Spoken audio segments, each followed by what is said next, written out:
성령께서 나를 인도하는 삶을 살아가게 되는 거죠. 전에는 우리가 죄의 종이었고 사단 마귀의 조롱과 또 어둠의 영에 사로잡혀서 살았다면 이제는 하나님의 말씀이 나를 이끌어가고 성령 하나님이 나를 이끌어가는 삶을 사는 것을 그리스도인이라 할 수 있습니다. 주 여호와의 영이 내게 내리셨으니 이는 여호와께서 내게 기름을 부으사 가난한 자들에게 아름다운 소식을 전하게 하려 하심이라. 나를 보내사 마음이 상한 자를 고치며 포로된 자에게 자유를, 갇힌 자에게 노임을 선포하며. 아멘. 네, 오늘 이 말씀 여러분들이 잘 기억하시고 오직 이사야 61장 1절의 말씀 주 여호와의 영이 내게 내리셨으니 이는 여호와께서 내게 기름을 부으사 가난한 자들에게 자에게 아름다운 소식을 전하게 하려 하심이라. 나를 보내사 마음이 상한 자를 고치고 포로된 자에게 자유를, 갇힌 자에게 노임을 선포하며 라고 말씀하셨습니다. 실제로 이제 예수님이 신약성경에 보면은 이 땅에 3년 6개월 동안 공생애를 이렇게 마치시고 십자가에 돌아가심으로 말미암아, 그리고 그 예수님의 그 십자가에 돌아가시고 난 이후 3일 만에 다시 부활하셔서 우리의 죄가 다 씻어지고 예수님의 피로 말미암아 우리는 구원을 얻게 되었죠. 그리고 또 예수님께서 다시 부활하심으로 말미암아서 우리도 산 소망이 생겼고 부활의 신앙을 우리도 갖고 살게 되었습니다. 그래서 우리도 죽으면은 천국 갈 수 있다는 소망을 갖고 우리는 다시 산다, 영원히 산다, 영생이라는 우리가 말을 하잖아요. 그래서 영원한 생명을 우리에게 하나님이 주셨다라고 우리는 믿고 지금 살고 있습니다. 그런데요, 그 예수님께서 부활하신 후에 40일간 땅에 부활한 모습으로 계시다가 다시 승천하시죠. 그리고 다시 이 땅에 오셔서 재림하시겠다라고 우리에게 약속하셨습니다. 예수님께서 이 땅에 다시 재림하시기 전에 그 사이에 누가 오실 거라고 이야기했냐면 성령님께서 우리에게 오신다라고 말씀하셨는데, 그리스도의 영, 하나님의 영, 오늘 주 여호와의 영 이렇게도 표현되어 있는데요. 그래서 다시 말하면 성령 하나님이, 예수님이 이제 승천하시고 나서 오순절 마가의 다락방에 임하셨습니다. 성령님께서 임하신 후에 그곳에 모여있던 120명의 성도들이 다 성령의 충만함을 받고 방언을 하기 시작하고 성령님을 만나는 역사, 성령 충만해지는 역사가 사도행전에 기록되어 있습니다. 그래서 성경 사도행전 1장 8절에 이렇게 말씀하고 계시죠. 오직 성령이 너희에게 임하시면 너희가 권능을 받고 예루살렘과 온 유대와 사마리아와 땅끝까지 이르러 내 증인이 되리라 하시니라 말씀하셨습니다. 오직 성령이 우리에게 임하시면, 성령은 아까도 말했습니다. 하나님의 영, 그리스도의 영, 예수 그리스도께서 십자가에 죽으시고 다시 부활하신 후에 승천하셨잖아요. 하지만 예수님은 우리와 늘 함께 계시는 거예요. 누구로요? 성령으로 함께 계신다고 그랬습니다. 예수님께서 우리를 떠나지 아니하시고 영으로 우리와 함께 계시는 거예요. 그 영으로 계시는 분이 성령 하나님이세요. 성령님입니다. 그래서 성령께서 저와 여러분의 내주하신다는 거죠. 내주한다는 것은 우리 안에 거하신다는 겁니다. 그래서 우리의 마음과 생각을 통치하시고 다스리는 거예요. 저와 여러분이 예수를 그리스도라고 고백하고 예수를 믿는 그 순간 또 영접한다고 말씀하는데, 영접하는 자, 곧 그 이름을 믿는 자들에게는 하나님의 자녀가 되는 권세를 주셨으니 라고 말씀하고 있습니다. 그래서 우리가 예수 그리스도를 영접하는 사람, 그 예수님을 영접하는 사람은 뭡니까? 하나님의 자녀가 되는 거죠. 하나님의 자녀인 사람들은 그 안에 성령이 임하시는 겁니다. 그리스도의 영이 임하여서 이제는 성령께서 나를 인도하는 삶을 살아가게 되는 거죠. 전에는 우리가 죄의 종이었고 사단 마귀의 조롱과 또 어둠의 영에 사로잡혀서 살았다면 이제는 하나님의 말씀이 나를 이끌어가고 성령 하나님이 나를 이끌어가는 삶을 사는 것을 그리스도인이라 할 수 있습니다. 그리스도인이라 하는 거죠. 그래서 저와 여러분은 그리스도인인 것입니다. 예수를 구주로 믿는 사람은 예수님을 영접한 사람은 이제는 그리스도인이라 부르는 거예요. 네. 그리스도의 영이 내 안에 오셔서 나를 통치하고 다스리는 사람. 내가 나의 주인이 아니라 이제 예수가 나의 주인인 사람. 성령 하나님이 나를 다스리는 사람. 바로 저와 여러분이 그리스도인이고 성도인 것입니다. 그러므로 여러분, 이제는 성령이 임한 사람은 어떻게 되느냐? 성령이 임할 때 어떤 역사가 일어나느냐? 오늘 성경은 우리에게 그것을 뭐라고 표현하고 있냐면 여호와께서 내게 기름을 부으셨다. 그리고 가난한 자에게 아름다운 소식을 전하라고 하신다. 가난한 자에게 아름다운 소식을 전하는 거예요. 여러분, 가난한 자에게 필요한 게 무엇입니까? 부유함이죠. 필요를 채워주는 거죠. 다시 말하면 우리의 영육혼, 내 영적인 거, 육적인 거, 또 혼적인 모든 부분들을 채워주시고 부욕해 하시는, 나를 부욕해 하시는 하나님이시라는 거예요. 단순히 물질적으로만 부욕해 하는 게 아니라 저와 여러분의 삶을 완전히 changing 해버린다는 거죠. He's changing me 그러잖아요. 주님이 나를 완전히 바꾸시는 겁니다. 변화시키는 것입니다. 나의 삶을 바꿔버리는 거예요. 가난한 삶이 아니라 예수 그리스도로 말미암아 풍요로운 삶, 풍족한 삶을 누리게 해주신다는 거예요. 만족한 삶을 누리게 해준다는 겁니다. 전에는 우리가 갈급하고 늘 가난한, 마음도 가난하고 우리의 심령과 우리의 어떤 모습들이 다 편하지가 않아. 그런데 우리의 모습을 완전히 하나님의 마음에 부유함을 주신다는 거예요. 마음이 건강한 사람은 여러분 다 가진 사람 아닙니까? 여러분 건강한 만큼 좋은 게 어디 있습니까? 여러분의 삶에 이런 풍요함과 부유함이 부어지시기를 축복합니다. 성령이 임하면 우리 안에 이런 부유함이 찾아오는 것입니다. 두 번째는 내 마음이 상한 자를 고쳐주신다 하였습니다. 여러분 우리가 살다 보면은 마음의 고통과 아픔과 상처를 받게 됩니다. 그런데 그 마음의 상처를 성령님께서 치료해 주시고 만져주신다는 겁니다. 회복시켜 주신다는 거죠. 오늘 저와 여러분의 삶 가운데 이런 하나님의 치유와 회복이 있기를 소망합니다. 살다 보면 우리가 갈등을 느낄 때가 많아요. 그래서 부부끼리 갈등도 있고 또 부모와 자식 간의 갈등도 있고 서로 살다 보면 말로 서로 실수하고 또 상처 주기도 하고 심하게는 이혼하거나 갈라서기도 되고 별거하는 사람도 있고 우리나라가 이혼율이 세계 2위인데 얼마나 서로 마음이 안 맞고 성격이 차이가 있고 서로 상처를 많이 주면은 그렇게 살겠습니까? 여러분 서로 행복하고 상처를 안 주면은 이혼할 이유가 없잖아요. 그러나 마음의 상처를 많이 받다 보니까 그 마음이 상하다 보니까 흔히 말하는 배신을 당한다든지 또 상대방으로부터 이렇게 여러 가지 상처를 받을 때 우리는 너무나도 이렇게 힘든 시간을 보내게 되는데요.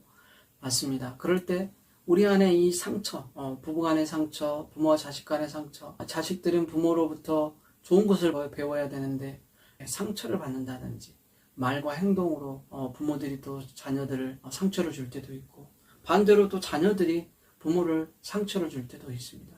그렇게 될 때 그 상처들을 누가 치료하세요? 성령 하나님이 치료해 주신다는 거예요. 그래서 저와 여러분은 날마다 성령님을 초청하는 훈련을 해야 됩니다. 성령이 내게 임하여 주시고 성령님이 내게 충만하게 역사해 주시기를 기도하는 거예요.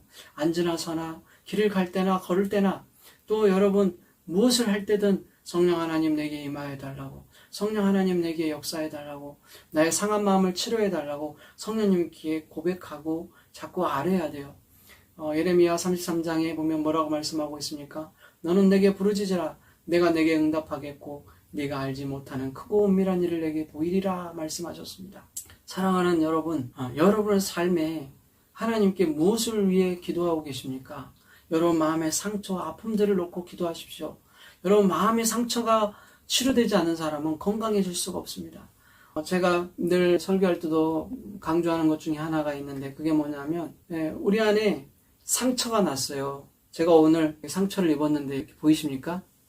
상처가 이렇게 좀 살짝 났는데 잘못해가지고 이렇게 멨어요.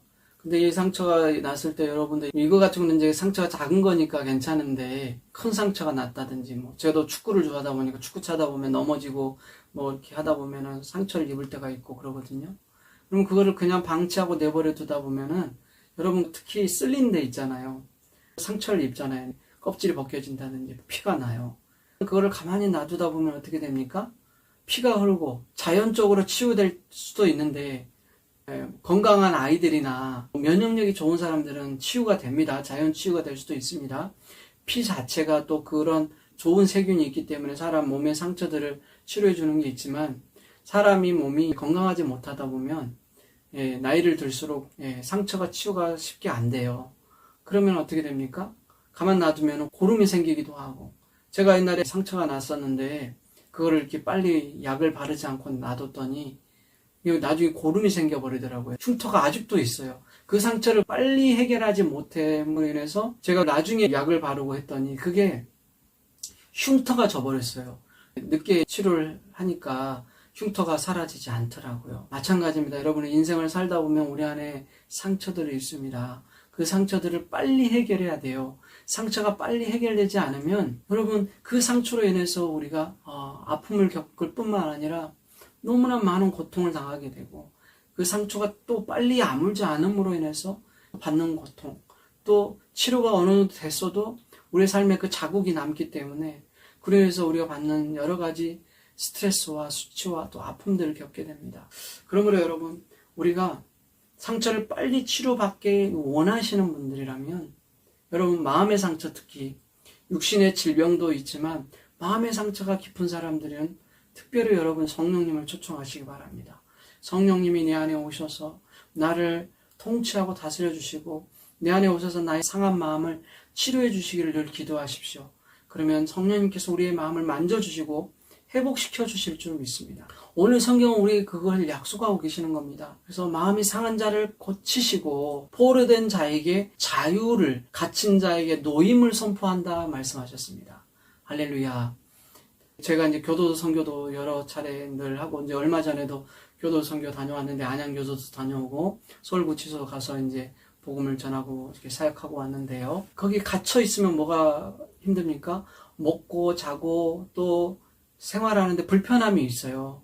거기 규율대로 따라야 되고 내 자유가 뺏기는 거예요. 내가 하는 모든 행동을 다 규제받고 또 그것을 교도관들을 통해서 제재를 받죠. 그러니까 얼마나 불편하고 힘듭니까? 갇혀 있다는 것. 이게 얼마나 고통스러운 것인지 모릅니다. 그런 포로된 자, 갇힌 자에게 노임을 선포하고 자유케 해주시겠다는 거예요. 특별히 영적인 의미로 우리가 더 깊이 볼 수 있는데, 우리가 영적으로 포로된 자, 갇힌 자들이 있습니다. 우리가 신앙생활을 하다 보면 세상의 삶에 우리가 마음을 빼앗기고 생각을 빼앗기고 세상의 문화라고 다 나쁜 건 아니지만 잘못된 문화들이죠. 요즘 샤머니즘이나 오컬트나 여러 가지 세상 문화들이, 요즘 파묘라는 게 요즘 영화 유행했던 걸로 알고 있는데, 저는 보지는 못했습니다만은, 나중에는 한번 제가 그 분석 차원에서 한번 봐볼 필요가 있다고 생각해서 보고 한번 분석해 보려고 하는데요. 어쨌든 어떤 이 미신적인 것들, 또 사주를 본다든지 점을 친다든지, 왜 사람들이 그런 것들을 쫓고 거기에 매달리고 있습니까? 내 인생이 불안하고 내 미래가 걱정이 되고 뭔가 막혀있는 것 같고 뻥 뚫렸으면 좋겠는데 뚫리지 않고 힘드니까 이렇게 무당의 힘을 빌린다든지 샤머니즘에 우리 마음을 좀 두면서 자유를 찾아보려고 뭔가를 해결해 보려고 애를 쓰는데요. 사실 여러분, 우리 안에 이 꽉 막힌 것들은 여러분 세상의 방법 그리고 어둠의 영의 방법으로는 해결이 되지 않습니다. 성령이 내게 오셔야 됩니다. 성령이 내게 오셔야 여러분 우리가 치료되고 회복되고 또 갇힌 것들로부터 자유케 되고 회복될 수 있습니다. 포로가 뭡니까? 나를 꽉 잡는 거죠. 나를 사로잡아가지고 계속 뒤흔들고 끌고 다녀요. 종처럼 노예가 돼가지고, 마귀의 노예가 된 사람은 마귀에게 끌려다녀요. 마귀가 좋아하는 일을, 마귀가 시키는 일을 할 수밖에 없게 돼요. 여러분, 마치 우리가 가스라이팅 당한다 그러잖아요. 마귀에게 가스라이팅을 당하면서 살아가게 되는 거예요.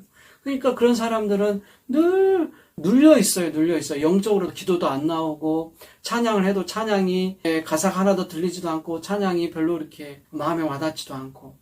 왜냐하면 눌려 있으니까. 성령이 내게 오셔서 나를 자유케 하면 여러분 다 뚫립니다. 해결이 됩니다. 그래서 저와 여러분이 성령 하나님을 초청하고 계속 성령 충만할 수 있도록 기도하셔야 됩니다. 그래서 여러분 막힌 것을 뚫어야 되는데 그게 쉽게 뚫린다면 너무나 좋겠죠. 하지만 그게 단숨에 해결되고 뚫리지 않아요. 여러분 보십시오. 내가 오랫동안 내 삶에 갇혀있던 것들, 묻혀있던 것들은 한 번에 다 해결이 안 돼요. 조금씩 이렇게 해결을 해가야 되는 거죠. 오늘 말씀을 정리하면요. 여러분, 성령이 내게 임하시면 우리에게 어떤 일이 일어나냐면 내 안에 부요함이 찾아옵니다. 영적인 부요함, 그 다음에 내 마음의 부요함, 또 물질의 부요함, 삶의 모든 부요함을 회복시켜 주실 줄 믿으시기 바랍니다. 두 번째는 우리의 마음의 상처를 회복시켜 주십니다. 상한 마음을 치료해 주신다는 거예요. 부모로부터, 자식으로부터, 주위에 있는 사람들로부터 받은 상처들을 여러분 치유되기를 기도하시기 바랍니다. 그리고 마지막으로 우리가 얽혀있고 포로되어 있는 것들, 갇혀있는 것들로부터 우리를 풀어주시고 자유케 해주시는 역사가 있다는 거예요. 여러분의 삶을 붙들고 있는, 이리 갔다 저리 갔다 끌고 다니는 저와 여러분을 힘들게 하는 그런 어둠의 모습들이 있다면 성령님을 초청하시기를 간곡히 부탁을 드립니다. 성령이 내게 임하시면 여러분 놀라운 일이 생겨납니다. 성령이 내게 임하시면 권능이 임한다고 성경 말씀하고 있고, 오늘 성경 우리에게 성령이 임하면 이러한 일들이 일어날 수 있다, 일어난다 라고 말씀하고 있습니다. 부유하게 되고 마음의 상처가 치료되고 모든 포로된 것들로부터 자유케 되고 갇힌 것으로부터 노임 허락해 주시는 성령 하나님을 여러분 목도하시고 체험하시는 우리가 되기를 주 이름으로 소망하고 축복합니다. 할렐루야.